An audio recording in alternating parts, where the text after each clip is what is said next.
I share the public outrage at this extremist court that's committed to moving America backwards with fewer rights. The president again going after the Supreme Court in a meeting with blue state governors earlier today. But what's really extremist is Speaker Pelosi's Women's Health Protection Act and what might follow. Joining me now is Miranda Devine, New York Post columnist and a Fox News contributor. Miranda, great to see you. Thank you for being here. Happy Independence Day. Good to see you. Thank you, David. I'm just wondering what is more extreme. He keeps calling the Supreme Court decision extreme. But when you look at some of these proposals, Nancy Pelosi's in particular, the Women's Health Protection Act, and you see the possibility of abortions right up until the last day of pregnancy, I think most Americans from all the polls think that is extreme, no? Absolutely, David. Polls are showing that almost 9 in 10 Americans are opposed to that kind of extreme abortion right up until the day of birth.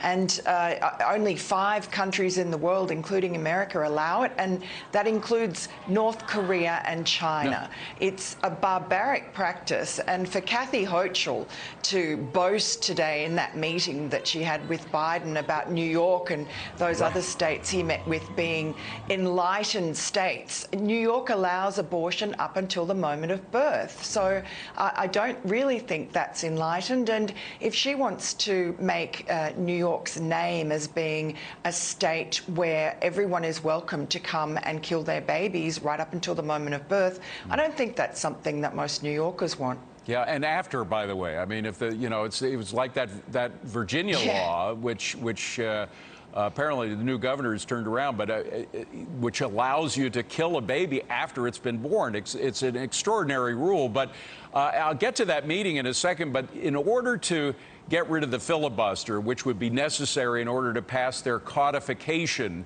of Roe v. Wade, which is what the president is talking about, and Pelosi, they have to get Joe Manchin to agree to that. There's no way he's going to do it for the sake of one of these extremist abortion laws, right?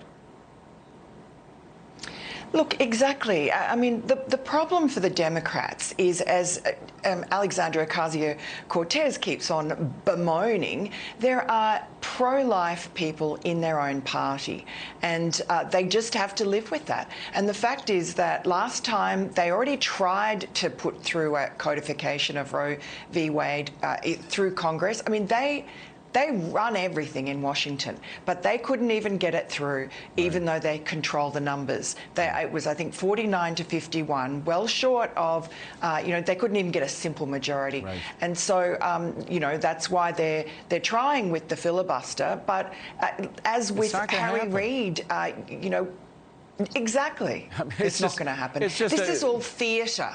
Yeah. Yeah, it's theater, and it's theater that Americans can see right through because it's so clear. I mean, it's, as we were talking about the economic statistics, and this follows suit with that. They just come out with stuff that is impossible and expect people to believe it. Let me talk about that meeting that you referenced, the meeting of the Democratic governors, which included, by the way, Governor Hochul, who you mentioned is the enlightened one, and talking about all of them as being enlightened. And Governor Pritzker of Illinois, Governor Newsom was supposed to be there. He had to demur. He had something else on his calendar. But you look at just two of them, Hochul and Pritzker, and you think of the crime rate in those particular states right now, in New York City in particular, in Chicago in particular, but all through those states, because of laws that have been pushed by those two governors in particular that have led precisely to the increase in crime that you're seeing right now. What kind of a look is this for Democrats to the rest of America? Well, it just shows that they are completely out of touch. And, the polls are showing that they're heading for an absolute shellacking, as Obama called it, at the midterms. And they seem unable to change course.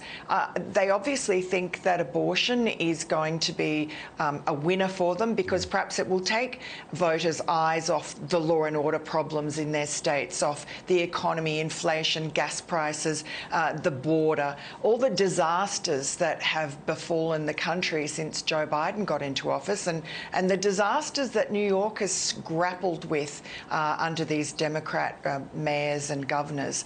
I think that the Democrats are really heading downhill fast, and the problem, I think, for them is that their party is in the midst of a silent civil war between the radicals and the normals, and the normals are being pushed out. They're losing office, and they're going to be left with a party that is unelectable. Well, and of course that doesn't include some of the scandals that are still revolving around this administration. One of which, of course, dealing with Hunter Biden, gained more legs this week with that voicemail from Joe Biden to his son. Despite all the claims he's made about never talking to his son about anything business related, it was related to business. Explain.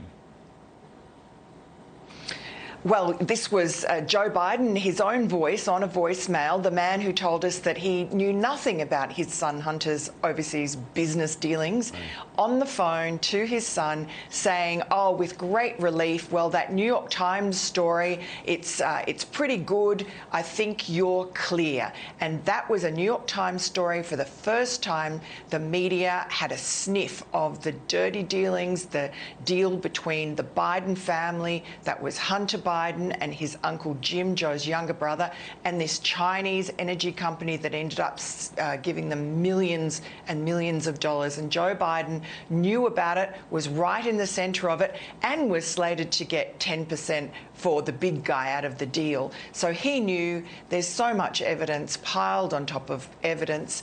It's really impossible to come to any other conclusion but that Joe Biden lied repeatedly to the American people during the campaign. We have to go, but what about that grand jury that was looking into Hunter Biden? Are they slow walking to this decision in order to wait until after the midterms? Well, I mean, look, you can only hope not. If they are reconvening to interview more witnesses, well, then maybe that's understandable. But the fact is that, you know, I think it's 30 to 60 days before an election. They have a reason to sort of close things down because you don't want to affect the election. Yes. And we know that David Weiss, the US attorney in Delaware, has done that before. So it is plausible that they could just slow walk this until after the election. Unbelievable. Miranda Devine, good to see you, Miranda. Thank you very much for being here. Appreciate it.